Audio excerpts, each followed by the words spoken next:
याद आ रहा होगा, ये सेम आपने पहले भी देखा है। क्या लगता है आपको? आप ये क्या है? डिफरेंट स्टेट्स ऑफ मैटर है ना, सॉलिड, लिक्विड और गैस। मैटर क्या होता? वही पुरानी घिसी पिटी कहानी जिसको आप बचपन से जान रहे हो। Species something has occupy space and mass called matter, right? Important क्या है? इंपॉर्टेंट क्या आ गई? उनकी बल्क प्रॉपर्टीज। और ये बल्क प्रॉपर्टीज क्या होती है? आपको पता है कि जो प्रॉपर्टीज होती है, बल्क प्रॉपर्टीज जिसके बारे में हम लोग बात कर रहे हैं, जो बेसिक प्रॉपर्टीज है, बता रहा है जनरल जो प्रॉपर्टीज हम लोग ऑब्जर्व कर पा रहे हैं केमिकल प्रॉपर्टीज को, केमिकल सिस्टम को ऑब्जर्वेबल, केमिकल सिस्टम का ऑब्जर्वेबल जो प्रॉपर्टी है उसको बल्क प्रॉपर्टीज हम लोग कहते हैं। ये large number of atoms, ions और मॉलिक्यूल्स के कलेक्शन से रिलेटेड प्रॉपर्टीज होती है। बाकी मैटर का बेसिकली आपको पता है सॉलिड, लिक्विड और गैस होते तो बहुत सारे स्टेट हैं, बट बेसिकली हम लोग देखते हैं बहुत सारे स्टेट्स में स्टेट सॉलिड, लिक्विड और गैस। अब इनको क्लासिफिकेशन करा गया इनके प्रॉपर्टीज के बेस पे। और प्रॉपर्टीज क्या है आप लोग जानते हो, बट फिर से एक बार सर रिकॉल कर देंगे। Observe it. भाई सॉलिड में एक बड़ी खास बात है, सॉलिड्स के जो मॉलिक्यूल्स या आयंस या एटम्स हैं वो अपनी जगह स्थिर होते हैं। अच्छा, वो इधर से अपनी जगह छोड़कर वो इधर उधर मूव नहीं करते। अरे लेकिन देखिए एक डब्बा पलटा तो वो गिर गया, वो गिर गया। जैसे आपने एक बॉक्स में देखिए पलटता हुआ नीचे आया, ये गिर गया, विच इज फाइन। लेकिन इसके अंदर जो एटम या मॉलिक्यूल एक दूसरे के रेफरेंस में अरेंज थे कि पहले एक एटम फिर दूसरा फिर तीसरा, वो जहां है वहीं के वहीं है। जहां पहला आइटम के बाद दूसरा था तो हमेशा पहले के बाद दूसरा ही रहेगा। ये कैसे पता आपको? जैसे मान लीजिए कोई दीवार है, हाँ, और दीवार पे मान लीजिए आपने एक कील ठोक दी, तो वो कील वहीं रहती है, या कोई पेंटिंग करती तो वो वहीं रहती है। ऐसा नहीं है कि कुछ देर बाद वो फैल जाती है या कहीं इधर भाग जाती है, या वो कुछ हॉगवर्ट्स टाइप शिफ्ट हो जाती है, ऐसा नहीं है, राइट? तो क्यों होता है? क्योंकि सॉलिड्स अपनी जगह बस रहते हैं। अब वो ट्रांसलेशनल मोशन नहीं करते। तो the state of matter, translation motion क्या है? अगर सेंटर ऑफ मास किसी एटम का शिफ्ट हो जाए, कैसे बातें करो, सेंटर ऑफ मास वगैरह अच्छा नहीं लगता सुनने में हमको, मतलब सबसे आसान भाषा में कहूं तो अगर एटम, मॉलिक्यूल या आयन अपनी जगह छोड़कर इधर उधर भागते फिरें, स्ट्रेट लाइन में या कहीं इधर उधर कर्व में मूव कर सके, है ना, तो ये हम कहेंगे ये ट्रांसलेशनल मोशन है। तो अगर वो अपनी जगह छोड़कर उधर भाग सकते हैं तब तो ये लिक्विड या गैस की स्टेट मानी जाती है। अच्छा, अगर अपनी जगह छोड़कर न जा सके, हल्का हल्का वाइब्रेट तो करते हैं, करते रहे, लेकिन वाइब्रेशन के अलावा और कुछ न हो, ट्रांसलेशनल और रोटेशन सिग्निफिकेंट न हो, तब हम कहते हैं ये मैटर की सॉलिड स्टेट है। सॉलिड स्टेट क्या है? The state of matter in which the atoms, molecules और ions constituting the solid undergo only vibrational motion, no significant translational या रोटेशनल मोशन। अच्छा, ओके, ध्यान रखना, ये है atoms within a substance. पूरा का पूरा सॉलिड, आपने बॉल उठाई फेंक दी तो आपने कहा तो मोशन हो गया, हो गया, पूरा पूरा सब्सटेंस चल सकता है, लेकिन उस सब्सटेंस के अंदर एटम एक दूसरे के रिस्पेक्ट में नहीं चल सकते। ये वाली बात है, ठीक है? तो ये तो हो गया सॉलिड। सॉलिड को किसी डब्बे में रखेंगे तो क्या वो डब्बे में फैल जाते हैं? नहीं। क्या वो डब्बा घेर लेते हैं? नहीं, जैसे हैं पड़े रहते हैं, ठीक है? उसी के विपरीत लिक्विड्स को देखिए। लिक्विड्स कैसे हैं? लिक्विड लगभग सॉलिड जितने ही डेंस होते हैं, एटम्स और मॉलिक्यूल्स या आयंस जितने पास पास सॉलिड में है, लगभग उसके आसपास ही लिक्विड्स में होते हैं। लेकिन लिक्विड में आकर्षण थोड़ा सा ढीला हो जाता है, कम हो जाता है, मॉलिक्यूल्स अपनी जगह छोड़कर इधर उधर इधर उधर भाग सके, ऐसा होता है। Translational, rotational, vibration, every kind of motion of molecules is allowed. अच्छा, तो एक और कोई खास बात है? हाँ जी, लिक्विड्स को अगर किसी बर्तन में रखा जाए तो वो फैल तो जाते हैं, लेकिन वो पूरे बर्तन को घेर लें ऐसी कोई गारंटी नहीं है। बस वो फैलकर अपना लेवल सब तरफ बराबर करना चाहते हैं। मतलब जैसे मान लीजिए अगर कोई पर्वत है, उसमें चट्टाने हैं, तो वो इस तरह से रह सकता है। लेकिन अगर ऐसे ही आपके पास पानी है और पानी को आप चाहें कि पानी का एक पर्वत बना दें, बर्फ का बना सकते हैं जब वो सॉलिड बन गया है। पर जैसे आप इमेजिन कर सकते हैं अगर वो लिक्विड हो जाएगा तो वो पिघलकर सब तरफ बराबर फैल जाएगा। वो एक तरफ ऊंचा एक तरफ नीचा नहीं रह सकता, पानी ऊपर नीचे नहीं रह सकता, स्टेबल नहीं रह सकता। लहरें उठेंगी तो उन्हें गिरना पड़ेगा, वो उठकर वहां फ्रीज हो जाए, ऐसा नहीं होता। लिक्विड अपना लेवल बराबर करने की कोशिश करता है हर तरफ जहां तक वो फैल सकता है, और सॉलिड के साथ ऐसी बंदिश नहीं है। ठीक है, लिक्विड स्टेट में आप देख सकते हैं मॉलिक्यूलर लेवल पर इसमें ट्रांसलेशनल, रोटेशनल, वाइब्रेशनल तीनों तरह के मोशन अलाउड है। अच्छी बात है। और गैस कैसी है? गैस तो और भी शानदार है। गैस कैसे है? गैस के मॉलिक्यूल्स इतने जानदार होते हैं, इतने बदमाश होते हैं। एक तो हर किस्म का मूवमेंट है, translational, rotational, vibration, dot dot करके मॉलिक्यूल भागते रहते हैं। आप देख सकते हो यहाँ पे, और जहां तक भाग सकते हैं भागेंगे, जहां मौका मिलेगा वहां भाग जाएंगे। एक तो हर किस्म का मोशन कर सकते हैं, वो तो लिक्विड में भी था। हाँ जी, एक चीज और बता दूं आपको, सॉलिड और लिक्विड मिलाकर सम्मिलित रूप से कहलाते हैं कंडेंस्ड फेज। कंडेंस्ड फेजेस, और यही नहीं, लिक्विड और गैसेस सम्मिलित रूप से कहलाते हैं फ्लूइड्स। फ्लूइड मतलब अगर कहते हैं कि ये फ्लूइड है तो लिक्विड भी हो सकता है और गैस भी। एक कंडेंस्ड फेज है तो वो सॉलिड भी हो सकता है और लिक्विड भी। अच्छी बात है। तो लिक्विड्स और गैसेस में एक बहुत बड़ा अंतर क्या होता है? लिक्विड्स और गैसेस में एक बहुत सबसे बड़ा अंतर जो सबसे ऑब्वियस है वो ये कि लिक्विड एक लेवल बराबर करने की कोशिश करते हैं, गैसेस तो जिस बर्तन में डाली जाती हैं वो पूरे बर्तन को घेर कर ही दम लेती हैं। मतलब वो हर जगह है। जैसे कमरे में अगर एयर है तो हर जगह है। कमरे में अगर एक गिलास पानी रख देंगे तो पानी हर जगह है, पूरा कमरा पानी पानी नहीं हो जाएगा। लेकिन अगर हवा है तो पूरा कमरा हवा हवाई जरूर हो जाएगा। You have air everywhere. अच्छा, ऐसा नहीं होता कि आप मान लीजिए किसी कमरे के कोने में गए, वहां पे क्या होगा, हवा नहीं है, दम घुट गया, मर गए। ऐसा कोई किसी के साथ नहीं होता। क्यों? ऑब्वियसली नहीं होता। हवा सब जगह होती है। और अदरवाइज कितनी खतरनाक दुनिया होती। कमरों में अलग अलग जगह डेथ जोन्स होते, यहाँ हवा नहीं है, संभल के यहाँ जाएंगे तो दम घुटने से मर सकते हैं, ट्रैप हो जाएंगे। It doesn't happen that way, right? तो गैसेस पूरी जगह पूरा वॉल्यूम घेर कर ही दम लेती हैं। लिक्विड सरफेस एरिया घेर लेते हैं, गैसेस पूरा वॉल्यूम घेर लेती हैं। अच्छा, ये तो काफी इंटरेस्टिंग और यूनिक लगता है। ये बड़ा इंटरेस्टिंग और यूनिक है, नो डाउट। और कोई प्रॉपर्टी है? मॉलिक्यूल्स गैसेस के काफी दूर दूर होते हैं, तो हम कहते हैं इंटर मॉलिक्यूलर स्पेसेस। मॉलिक्यूल्स के बीच की जगह है, इंटर मॉलिक्यूलर स्पेसेस गैसेस में बहुत ज्यादा होती हैं एज कंपेयर टू सॉलिड्स या लिक्विड्स। जरूरत नहीं है, इतने डिटेल में सर ने बताया, बड़ा शानदार है। आपके सामने है एक GIF, अगर आप ध्यान से देखो तो आपको नजर आएगा। इसमें आप देख रहे हो कि इंटरमॉलिक्यूलर फोर्स की बातें हो रही है, जहां थर्मल एनर्जी की बातें हो रही है। आप क्या देख रहे हो? इंटरमॉलिक्यूलर फोर्स एक्चुअली हम लोग पहले डिस्कस कर ही चुके हैं, ये कोई नई बात नहीं है, ये पहले से पढ़ा हुआ है। इंटरमॉलिक्यूलर फोर्स आपको पढ़ाया गया है, पहले आपने पढ़ा भी था, याद होगा। अट्रैक्टिव और repulsive dipole like this, already हम लोग इसको एक्सप्लेन कर चुके हैं। तो हमारे सामने जो स्क्रीन पे दिख रहा है, ये बता रहा है कि मैटर किस किस पे डिपेंड कर रहा है। देख लीजिए, थर्मल एनर्जी वाला दिख रहा है, थर्मल एनर्जी देखिए। Wow, that's great. ये सॉलिड वाली केमिकल बॉन्डिंग में याद अगर हो आपको तो, है ना। बट इंपॉर्टेंट जो यहाँ पढ़ना है वो है थर्मल एनर्जी। ये थर्मल एनर्जी क्या है? अभी आपने देखा था, जब नीचे से उसको हीट करा तो उसमें मूवमेंट आना शुरू हो गए, है ना। तो क्लियर स्टेटमेंट लिखा है जो आपके सामने दिख रहा है, एटम्स और मॉलिक्यूल के मोशन के कारण से अगर बॉडी में एनर्जी राइज करती है, उसे थर्मल एनर्जी कहते हैं। दैट्स इट, बहुत सिंपल से बात है। एटम और मॉलिक्यूल्स में मोशन होने के कारण से जो बॉडी में एनर्जी राइज करती है, उसे हम लोग थर्मल एनर्जी कहते हैं। और ये मेजर कैसे करते हैं? तो सारे एवरेज काइनेटिक एनर्जी का आप जितने सारे पार्टिकल हैं उन सबका एवरेज काइनेटिक एनर्जी निकालेंगे, वो थर्मल एनर्जी के बराबर होगा। एवरेज काइनेटिक एनर्जी टेम्परेचर पे डिपेंड करती है, इसीलिए थर्मल एनर्जी भी टेम्परेचर पे डिपेंड करती है। तो थर्मल एनर्जी और इंटरमॉलिक्यूलर फोर्स में डिफरेंस क्या है?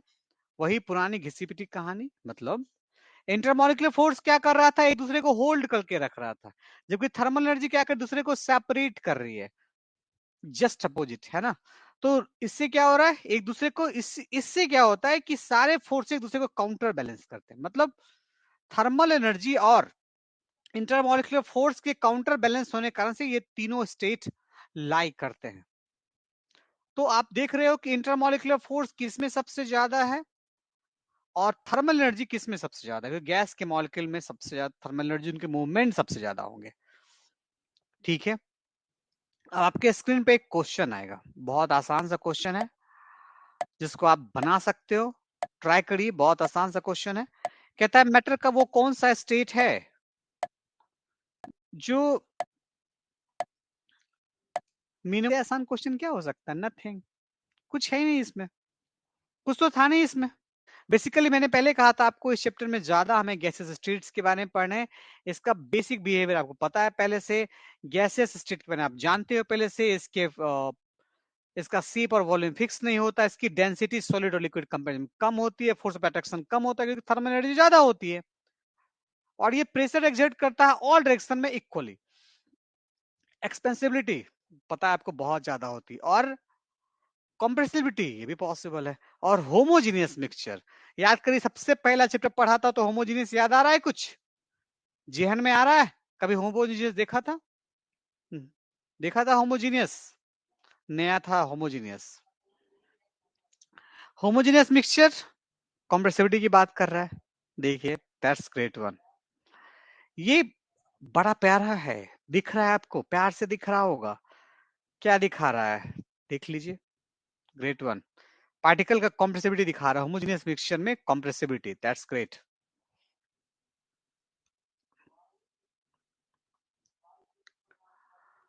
प्रेशर, वही पुरानी घिसी पिटी कहानी, इसको हम लोग बोलते हैं force applied on unit area on a wall of container called pressure.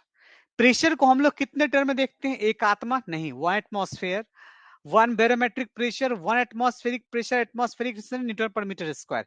इसके वैल्यू को तत्काल में भी आप कैरी आउट करें, ये कितने कितने दे रखे हैं अभी आप तत्काल में कैरी आउट कर सकते हैं तत्काल के लिए।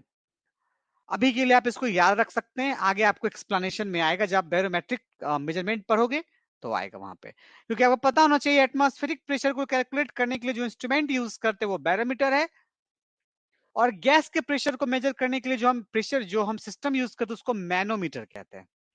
तभी तो पहले एटमॉस्फेरिक प्रेशर को निकालने वाला भी सिस्टम आएगा। वॉल्यूम क्या है? वही पुरानी घिसी पिटी कहानी, पता है आप लोग को, ज्यादा बताने की जरूरत नहीं है, ये सब आप लोग पहले पढ़ चुके हो, प्रेशर वॉल्यूम। अच्छा, क्या बात है। वाटर को भी आप कंप्रेस कर देंगे तो वो आइस बन जाए, ग्रेट, क्या बात, water thinking. Basically solid and liquids are incompressible, आपको पता है ना ये बात। वाटर में नेचर क्या होता है? फ्लो करने का नेचर होता है। तो फिर हम इसके बारे में क्यों बात कर रहे हैं? वॉल्यूम ऑफ कंटेनर की बात हम लोग कर रहे हैं, तो volume of gas sample occupy the entire space. Temperature की कहानी पहले से पढ़ चुके, मेजरमेंट ऑफ हॉटनेस सिर्फ डिग्री सेल्सियस नहीं, केल्विन में, फ़ारेनहाइट में, रैंकिन में, मैंने सब बताया था आप लोग को। अब एक नया टर्म है, बताइए ये भी नया टर्म है क्या? बोल दिया मैंने नया टर्म, याद आ रहा है? पढ़ा था मोल्स वाले केस में, याद आ रहा है? स्टैंडर्ड टेम्परेचर प्रेशर, वहां पे एसटीपी पे टेम्परेचर था 0 डिग्री सेल्सियस, प्रेशर था 1 बार, और वॉल्यूम याद होगा आपको कितना आया था? 22.7 लीटर। अच्छा एनटीबी पे क्या था बताइए तो, अगर इतना ही याद है बताइए, नॉर्मल टेम्परेचर प्रेशर क्या था?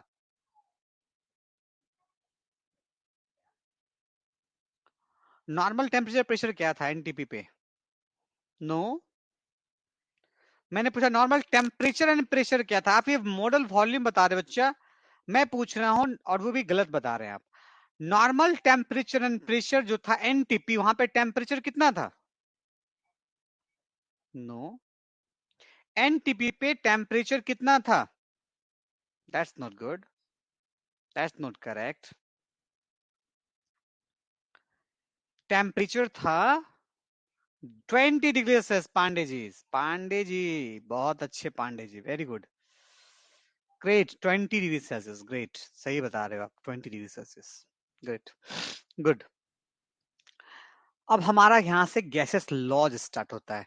मतलब आज जो गैसेस हम लोग देख रहे हैं ना, उन गैसेस को मेजर करने के लिए हम लोग कुछ लॉज का इस्तेमाल कर रहे हैं, कुछ लॉज की बातें कर रहे हैं, कुछ इंपॉर्टेंट लॉज हैं। मतलब गैसेस, जो गैस की नेचर है उनको गवर्न करने के लिए, उनको जानने के लिए हम लोग कुछ लॉज की बात करते हैं, जहां पे प्रेशर, वॉल्यूम, टेम्परेचर और अमाउंट में उसका रिलेशन आता है। ये सारे वो इंडिपेंडेंट प्रॉपर्टी हैं जो गैस के स्टेट को describe.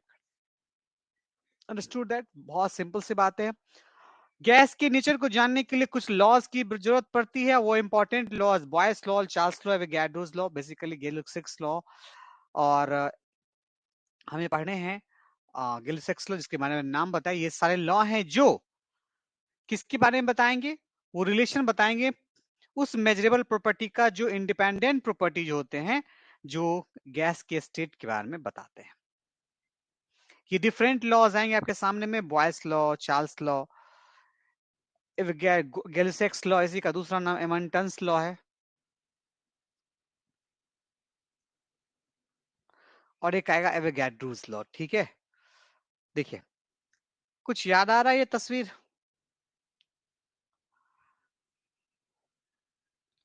We all have played the balloons many times, but we also observed that the balloon filled with air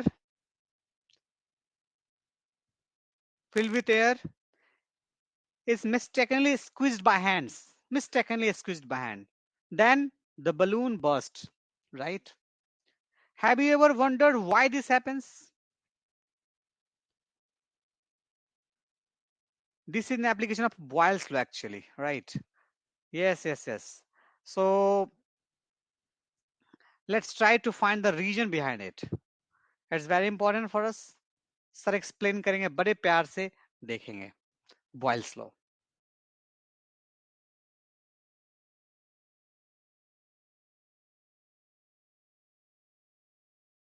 कहा कि भाई अगर तुम किसी चीज को कंप्रेस करोगे, अगर कोई गैस है, अगर तुम उसका वॉल्यूम घटाओगे तो उसका प्रेशर बढ़ जाएगा, और उसे फैलाओगे तो वॉल्यूम बढ़ाओगे तो प्रेशर कम हो जाएगा।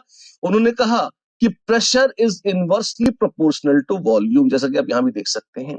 आप देखें ये कांटा घूम रहा है कैसे, प्रेशर का ये प्रेशर गेज है। प्रेशर ज्यादा होता है तो ये इधर घूम जाती है, कम होता है तो वापस आ जाती है। प्लंजर नीचे आता है, देखिए प्रेशर बढ़ जाता है। क्यों? वॉल्यूम कम हो रहा है, प्रेशर बढ़ता है, वॉल्यूम बढ़ता है, प्रेशर कम हो जाता है। Pressure is inversely proportional to volume at constant temperature and moles. जब हम बोलते हैं for a given sample of gas, तो मतलब है मोल्स कांस्टेंट है। तो हमारे पास था पी, वी, एन और टी।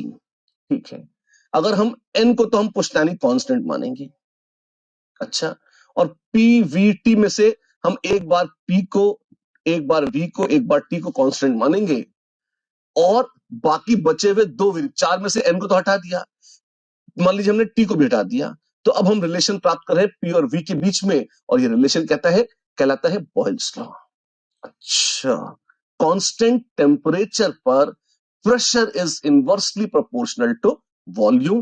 प्रेशर बढ़ाएंगे तो वॉल्यूम को घटाना पड़ेगा, वॉल्यूम बढ़ाएंगे तो प्रेशर घट जाएगा। ऐसा है, ये है बॉयल्स लॉ। ध्यान रखना, टेम्परेचर हमेशा केल्विन में लिखा जाएगा यहां। ठीक है, शब्दों में बताइए, शब्दों में सुन लीजिए। एट अ गिवन टेम्परेचर, यानी कि at constant temperature for a given sample of gas, pressure is inversely proportional to its volume. मतलब प्रेशर बढ़ाएंगे तो वॉल्यूम कम होगा, वॉल्यूम बढ़ाएंगे तो प्रेशर कम होगा, वाइस वर्सा। ठीक है, तो for the volume of a fixed amount of a gas varies inversely with its pressure at constant temperature. ये है महान बॉयल्स लॉ। अब आप थोड़ा सा काम करिए, pressure is inversely proportional to volume. हाँ जी, तो अगर pressure inversely proportional to volume है तो आप कह सकते हैं K1 अपॉन वॉल्यूम। प्रोपोर्शनलिटी को जब इक्वल टू में करते हैं तो कांस्टेंट से मल्टीप्लाई कर देते हैं। ठीक है, K1 क्यों लगाया है? चार लॉस थे तो K1, K2, K3, K4 चार बार कांस्टेंट्स आएंगे तो चार K1 लिख दिया। ठीक है, तो therefore PV is equal to K1। हाँ जी, तो अगर पहले प्रेशर था P1, वॉल्यूम था V1, ठीक है, और बाद में प्रेशर हो गया P2 और वॉल्यूम हो गया V2, तो पहले था P1 V1, वो K1 के बराबर है, और बाद में हो गया P2 V2 और वो भी K1 के बराबर है, तो P1 V1 बराबर P2 V2। हाँ, P1 V1 बराबर P2 V2, या P1 upon P2 is V2 by V1। क्यों? ये 1 2 यहाँ 2 1 इनवर्स प्रोपोर्शन है, उलट जाएगा इसलिए, राइट। K1 ये कांस्टेंट है, किस पर डिपेंड करता है?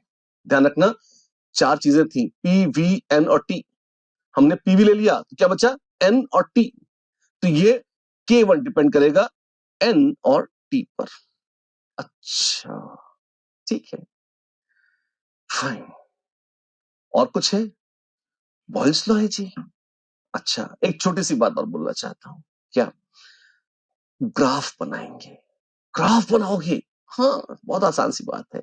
कैसे ग्राफ बनाएंगे? आइए दिखाता हूं आपको। प्रेशर और वॉल्यूम, ये ग्राफ का मतलब क्या होता है? ग्राफों से बड़ी टेंशन होती है हमको, ग्राफ देखते ही घबराहट होने लगती है, पता नहीं क्या क्या बनाते रहते हैं लोग, ये होता क्या है?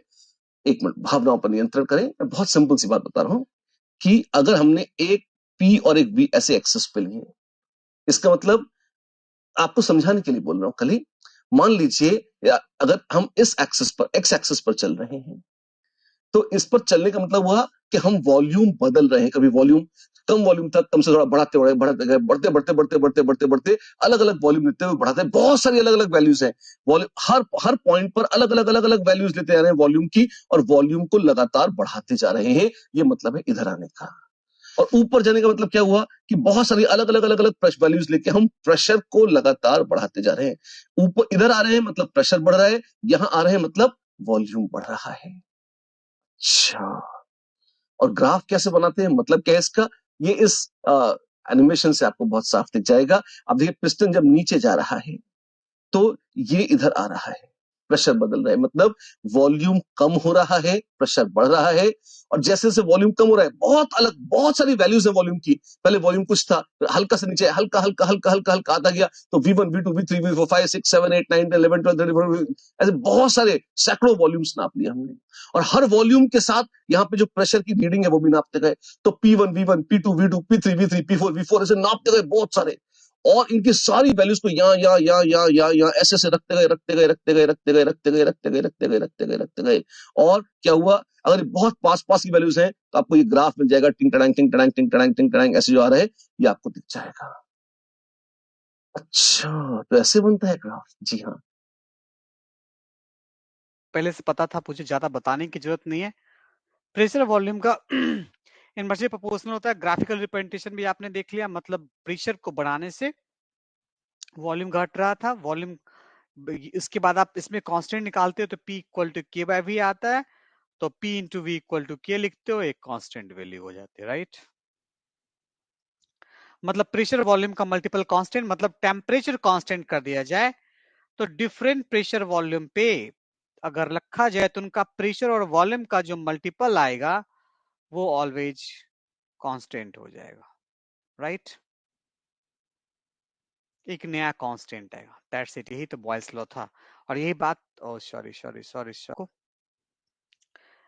बलून स्क्वीज किया, आपने पहले बताया था, वॉल्यूम अंदर का क्या हो गया, डिक्रीज करा, प्रेशर इंक्रीज करा, तो वॉल्यूम जो है बस बलून विथस्टैंड नहीं कर पाया प्रेशर एट जो एक्सट्राइड करा और बस्ट कर गया। एब्सोल्युटली राइट, आप लोग सही बता रहे हो, एब्सोल्युटली राइट।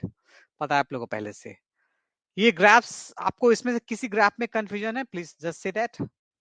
अगर नहीं, अगर आप चाहते मैं एक्सप्लेन करूं तो मैं आपको एक्सप्लेन कर सकता हूँ। बहुत आसान सी बात है, बहुत सिंपल सी बात है, अगर आपको दिमाग में है तो no problem. Alright, very good. Second one, okay. Last one, okay okay okay okay okay. पहला समझ में आ गया था आप लोग को? पहला समझ में आ गया था। देखिए एक बात बताया तो सिंपल सी बात है। देखिए, अगर सेम चीज बच्चों कॉपी किया जाए ना, देखिए प्रेशर और वॉल्यूम है, जब भी ग्राफ आया एक घटा एक बढ़ा तो ग्राफ आपने देखा था ऐसा बना था, है ना। ऐसे ग्राफ को क्या कहते हैं पता है? हाइपरबोलिक ग्राफ, है ना। ये हाइपरबोलिक है।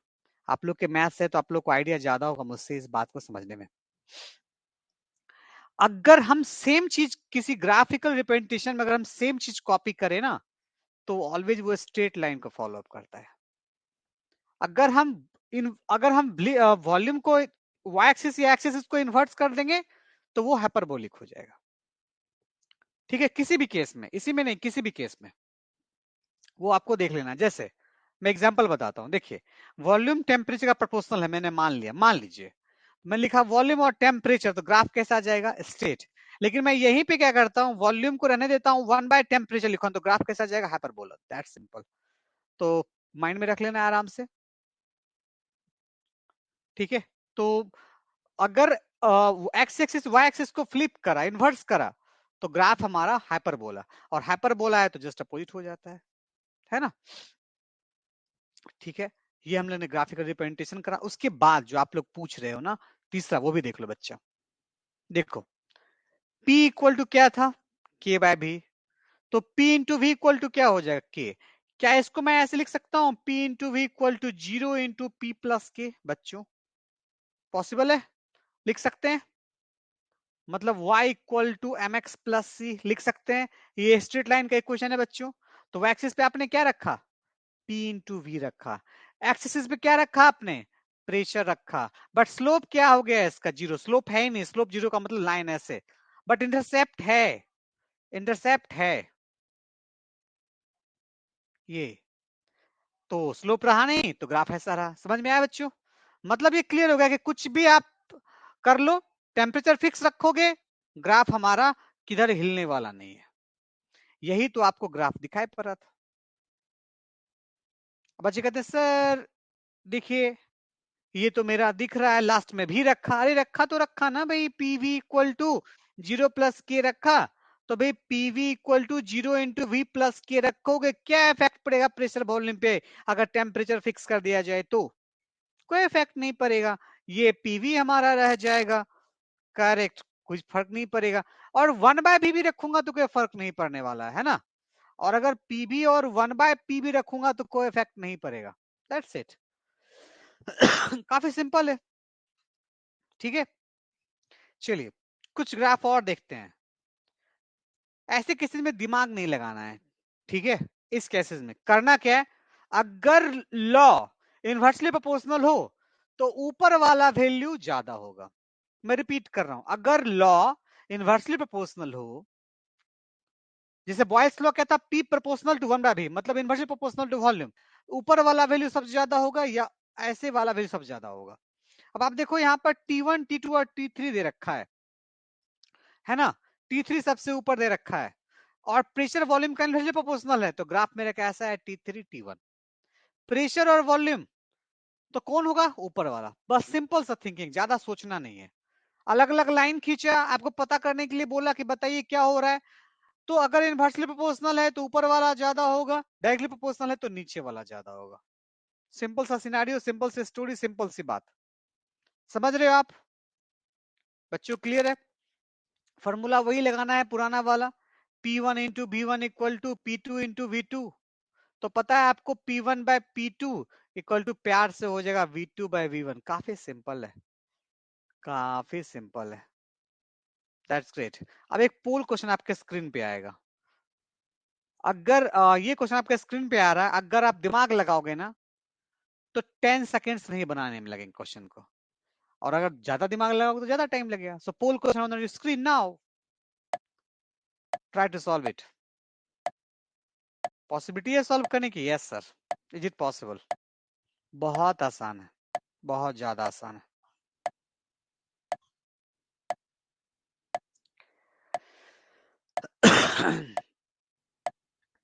बहुत आसान है। इस क्वेश्चन को तो बस चुटकियों में सॉल्व करते, चुटकियों में ऐसा।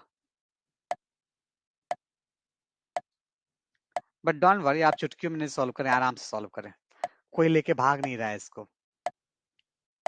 P1 bye P2 equal to V2 bye V1 लगा दो, तो बड़ी सिंपल सी क्वेश्चन है ना। क्या है भाई, प्रेशर हमारा 720 है बाय 900 है, और V2 मेरे को सॉल्व करने, और V1 पता है मेरे को कितना 200। So that's solve it. 720 into 200 by 900। ये तो यहाँ से कटने कटने से ना 18 कट जाएगा, ये 18 4 और 5 5 4 जार, तो आपका 160 ml। That's it. क्या बोला था मैंने, क्विक में 10 सेकंड में क्यों बोला था क्वेश्चन, आप 10 सेकंड में इसको सॉल्व कर सकते थे। काफी आसान क्वेश्चन है। समझ में आया बच्चों? Is it tough? I think no, बहुत आसान। चलिए क्विकली हम लोग आते हैं अगले लॉ की तरफ। अगले लॉ की तरफ आते हैं, हम ध्यान दे सकते हैं। Okay, hot air balloon technology जो होते हैं, हॉट एयर बैलून टेक्नोलॉजी, ये चार्ल्स लॉ पे बेस्ड है। मतलब टेम्परेचर जैसे जैसे टेम्परेचर एयर का एक्सपैंड होगा, एयर की डेंसिटी डिक्रीज करेगी। और जो हॉट एयर होता है बलून में, वो एटमॉस्फेरिक एयर से ज्यादा डेंसर होता है, मगर उससे ज्यादा लाइट एयर होता है। इससे क्या होगा, बलून्स में जो हॉट एयर है वो धीरे धीरे क्या होगा, बढ़ने लगेगा, जिसको हम मेट्रोलॉजिकल ऑब्जर्वेशन में ऑब्जर्व करते हैं।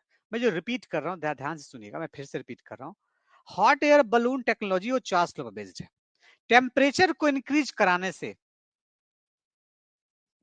वो एयर एक्सपैंड हो जाएगा, एक्सपैंड होने से एयर की डेंसिटी डिक्रीज कर जाएगी।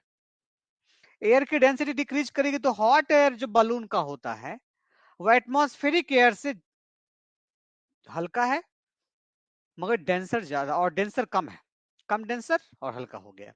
इससे क्या होगा, बलून जो हॉट एयर वाला है उसको ऊपर करने में हेल्प करेगा, जिससे आप मेट्रोलॉजिकल ऑब्जर्वेशन कर पाएंगे। चलिए चार्ल्स लॉ समझेंगे तो शायद कुछ बातें और क्लियर हो जाए। Let's observe it.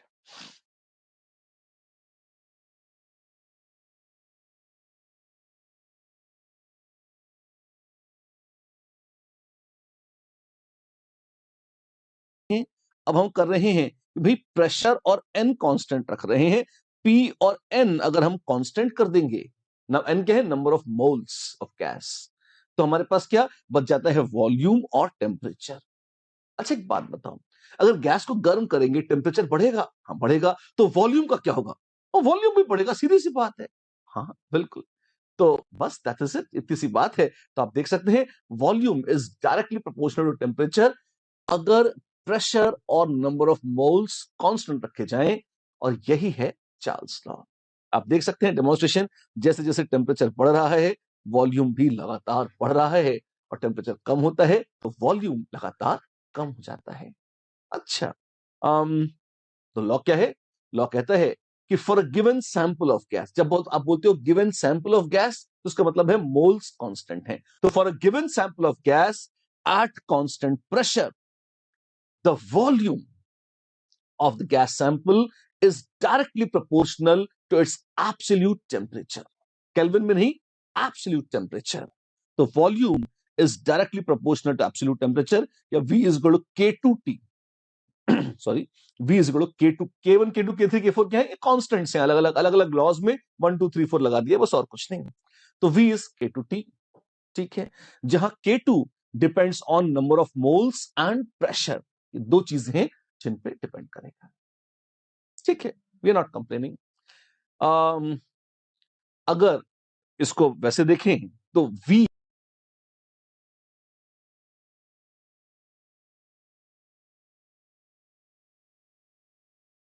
ग्राफ बनाने पड़ेंगे, हम बना लेंगे यार। V1/T1 बराबर V2/T2 तो है ही सही आपके पास। देखिए ये आपका ग्राफ, वाह अच्छा। और एक बात बताइए, अगर हम प्रेशर बढ़ा देंगे ना, please note pressure is inversely proportional to volume, तो अगर आप प्रेशर बढ़ाएंगे तो उससे वॉल्यूम बढ़ेगा, नॉट रियली। अगर आप देखें कांस्टेंट प्रेशर और मोल्स पर, ये है, ये एक आइसो बार है, ये तो था एब्सोल्यूट टेम्परेचर, ठीक है। डिग्री सेल्सियस रखना चाहते हैं, V is equal to K2T, K2T plus 273.15 ऐसे भी है।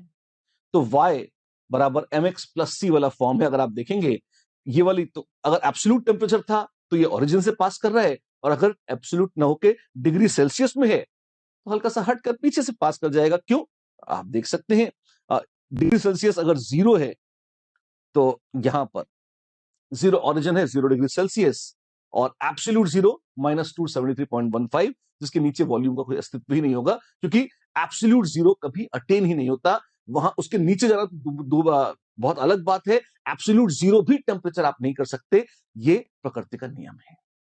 अच्छा ऐसा है, जी हाँ, यही है, आप -300 डिग्री सेल्सियस टेम्परेचर नहीं कर सकते। क्यों, -273.15 अंतिम सीढ़ी है, इसके नीचे जाना संभव नहीं है। This is the absolute zero, इसलिए नाम है एब्सोल्यूट जीरो। किसी भी स्केल पर जाएं, इससे ठंडा किसी चीज को करना प्रकृति में संभव नहीं, ऐसा बड़े लोगों ने हमें बताया है। अच्छी बात है, ठीक है। ये तो खाली ग्राफ प्लॉटिंग है, अलग अलग वही सेम इक्वेशन के अलग अलग मोड्स में। यस, एक छोटी सी बात और, क्या, अगर प्रेशर फर्क कर देंगे, याद रखिएगा प्रेशर इज इनवर्सली प्रोपोर्शनल, हमने कहा था प्रेशर बढ़ाएंगे तो ये ग्राफ नीचे आता जाएगा। अच्छा, तो ज्यादा प्रेशर पे ऐसा स्लोप कम हो जाएगा, जी हाँ। तो ऐसा है, आप देखिए प्रेशर हाई है, हाई प्रेशर पर ये नीचे आ गया, और जैसे जैसे प्रेशर कम करते जाएंगे ये लो प्रेशर पर ये ऊपर जाता जाएगा, स्लोप बढ़ता जाएगा।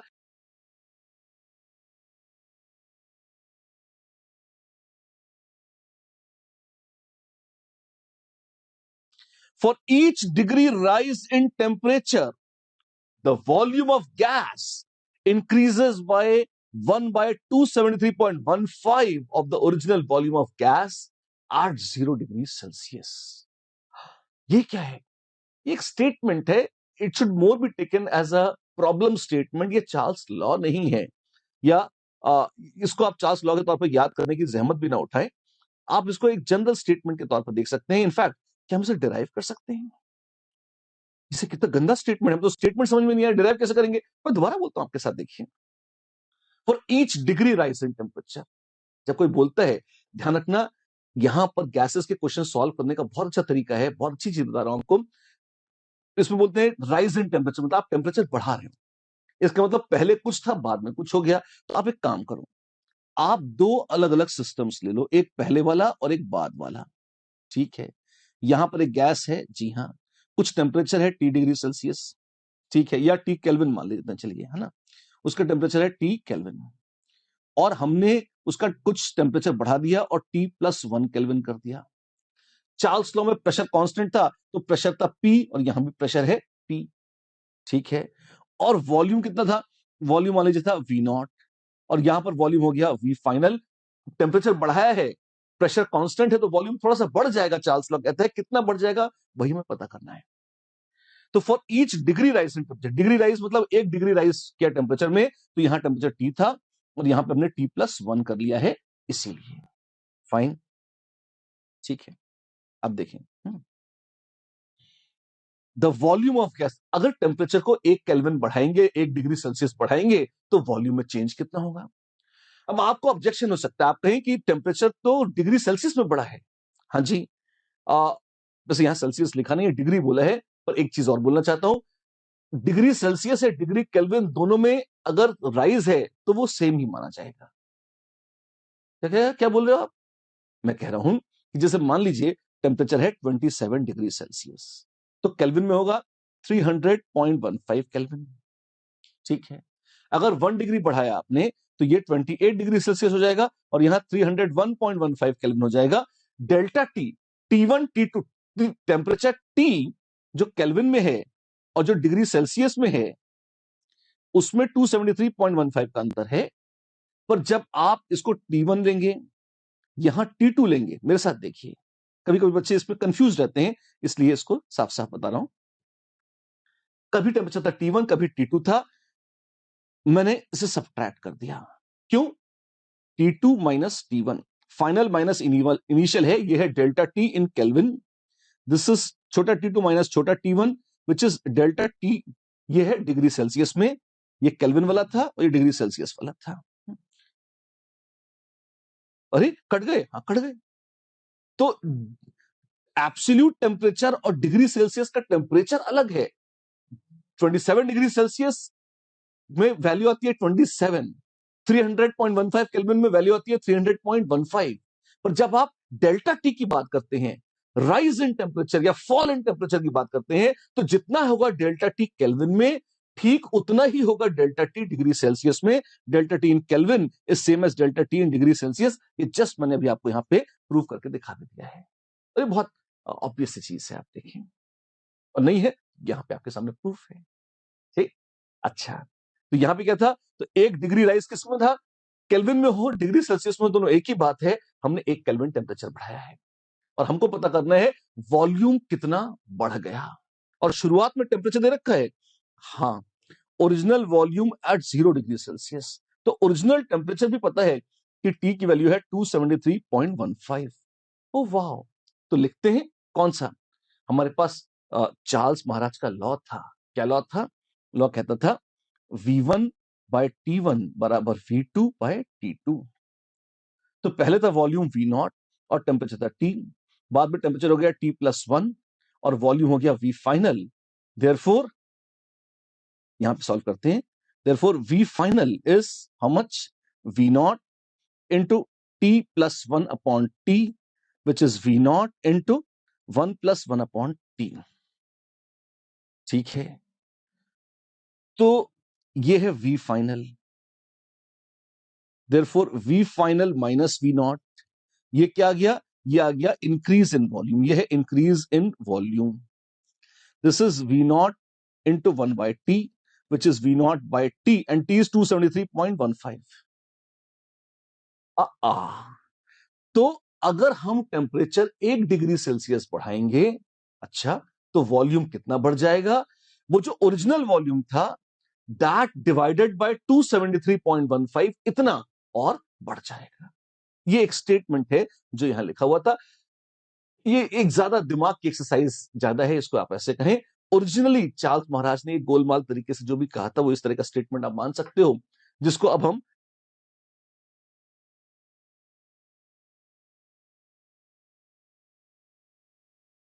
बट इंपॉर्टेंट बात है, वॉल्यूम टेम्परेचर का डायरेक्टली प्रोपोर्शनल है, आपको पता होना चाहिए।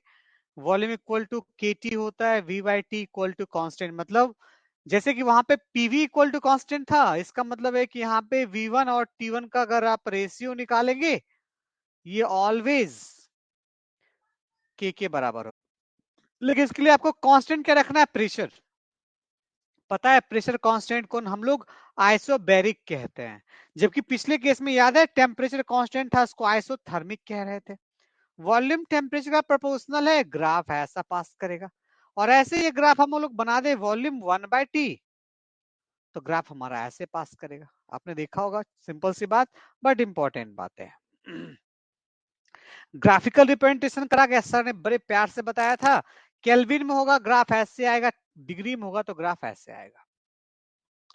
तो आपको देख के चलना है वहां पे कौन कहां कैसे अवेलेबल है ना। ये देख रहे हैं आप, यहाँ पॉइंट आ रहा है, तो टेम्परेचर इन डिग्री का ग्राफ अगर आया तो आपका ऐसे, और अगर वॉल्यूम टेम्परेचर इन केल्विन का ग्राफ आया तो ऐसे।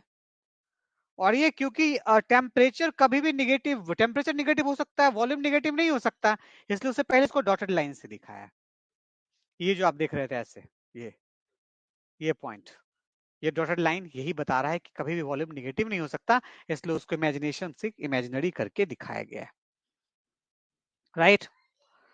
स्टेटमेंट क्या था कि अगर आप प्रेशर कांस्टेंट रखते हैं तो 1 डिग्री सेल्सियस का टेम्परेचर बढ़ाना चाहते हैं तो उसका वॉल्यूम 1/273 डिग्री से बढ़ाना होगा। अगर किसी भी गैस का टेम्परेचर अगर आप 1 डिग्री बढ़ाना चाहते हैं तो उसके वॉल्यूम को 1/273 से बढ़ाना होगा। यही बात थी ना। What will the change? Change क्या होगा? 1/273 से उसका वैल्यू बढ़ता चला जाएगा। अभी आपने एक ग्राफ भी देखा, ये बहुत प्यारी बात सर ने बताई थी। बहुत ज्यादा ऑब्जर्वेशन करने की जरूरत नहीं है, पॉइंट ग्राफ से सब कुछ पता चल जाता है। और अगर आप चाहो तो इसका अलग अलग ग्राफ भी बना सकते हो, आप लोग को आइडिया हो गया होगा ग्राफ का। वी बाई टी, और यहां मैंने वी लिखा, ग्राफ कैसा जाएगा? सीधा। याद आया जैसे उधर कर रहे थे हम लोग, वी बाई टी, मैं यहाँ टी लिखूंगा, ग्राफ कैसे जाएगा? सीधा, क्योंकि कांस्टेंट हो गया V by T. Understood the point? समझ में आ रहा है आप लोग को? अच्छा एक बात बताइए, मैंने लिखा वी और टी, मैंने ऐसे बोला P1 P2 P3, क्या ऑर्डर होगा बच्चों? क्या ऑर्डर हो जाएगा? आप लोग मुझे को बता सकते हैं क्या ऑर्डर हो जाएगा इसमें? मैंने हिंट करा था आप लोग को। Correct correct correct, very good, बिल्कुल सही, क्योंकि डायरेक्टली प्रोपोर्शनल है ना, क्योंकि डायरेक्टली प्रोपोर्शनल है। वेरी गुड, बहुत अच्छी बात है। हम लोग अगर चाहें तो इसमें एक ग्राफ और एड कर सकते हैं, प्रीवियस केस के लिए भी और इस केस के लिए भी। देखिए, मैं पहले बॉयल्स लॉ के लिए ग्राफ एड अप करूंगा, फिर चार्ल्स लॉ के लिए। बॉयल्स लॉ में आपने देखा था कि अगर टेम्परेचर को फिक्स कर दे, जिसे हम लोग आइसोथर्मिक भी बोलते हैं, आइसोथर्मिक, तो प्रेशर वॉल्यूम का इन्वर्सली प्रोपोर्शनल था। P इक्वल टू आपने प्यार से K बाय भी रखा।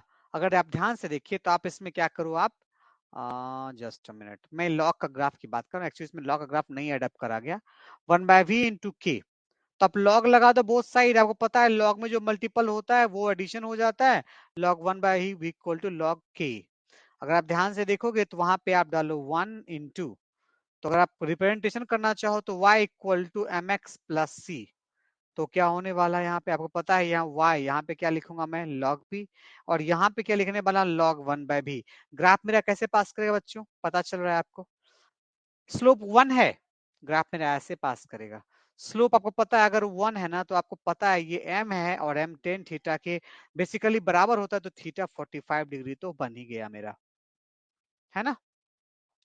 और स्लोप आपको पता है, ये आपको y इंटरसेप्ट इसका पता चल चुका है, y इंटरसेप्ट log k के बराबर है। समझ में आया। ऐसा एक और ग्राफ आपको आ सकता है, p प्रोपोर्शनल टू 1/b, तो p equal to k by v। अगर आप चाहो तो उसको लिख सकते हो p into v equal to k। Both side log लगा दो, क्या बोलोगे आप, log p plus log v equal to log k। अगर और मैं आगे बढ़ाऊंगा तो क्या होने वाला है, सिंपल से स्टोरी होगी, log p equal to minus log v plus log k। अगर आप ग्राफ को प्यार से बनाओगे तो एक पॉइंट समझ में आएगा, log p equal to -1 into log v plus log k। Graphical representation possible है, यस इट्स पॉसिबल। क्यों, कैसे, का सिंपल तो बात है, आप यहाँ पे डाल दो log p और यहाँ डाल दो log v, ओके। फिर स्लोप आपका निगेटिव आएगा, मतलब ग्राफ ऐसे पास करेगा। क्यों भाई, क्योंकि स्लोप आपका निगेटिव आ गया। समझ में आई बात। ये ग्राफिकल रिप्रेजेंटेशन की कहानी हो सकती है। ऐसे ही आप चाहोगे चार्ल्स लॉ में, तो सेम स्टोरी आपके सामने रिपीट हो सकती है बच्चों। चार्ल्स लॉ के बारे में भी आप जान रहे हो क्या, भाई प्रेशर कांस्टेंट रखो, मतलब आइसोबैरिक कंडीशन मेंटेन करो।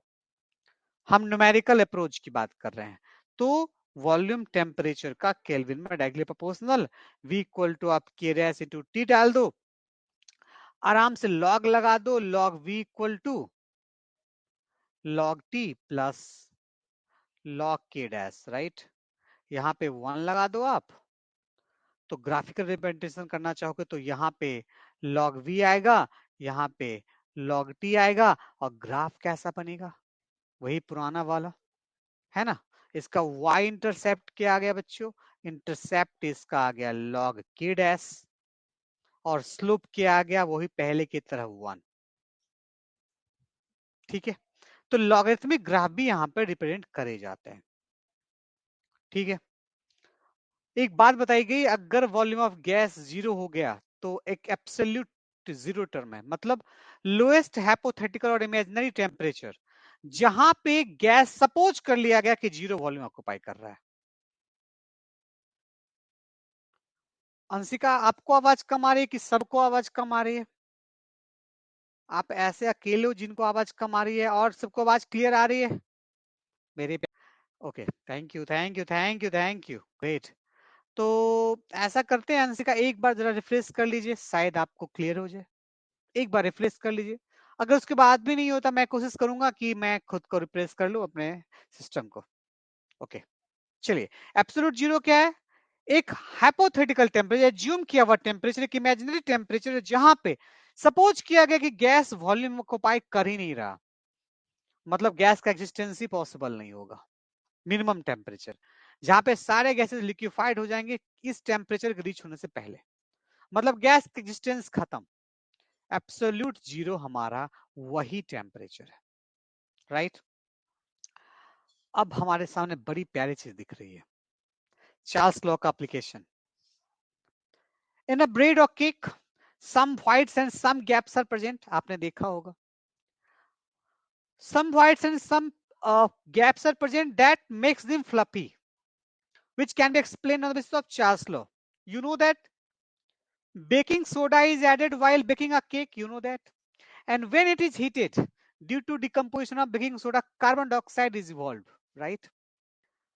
So according to Charles law, the temperature increases, volume also increases. By increasing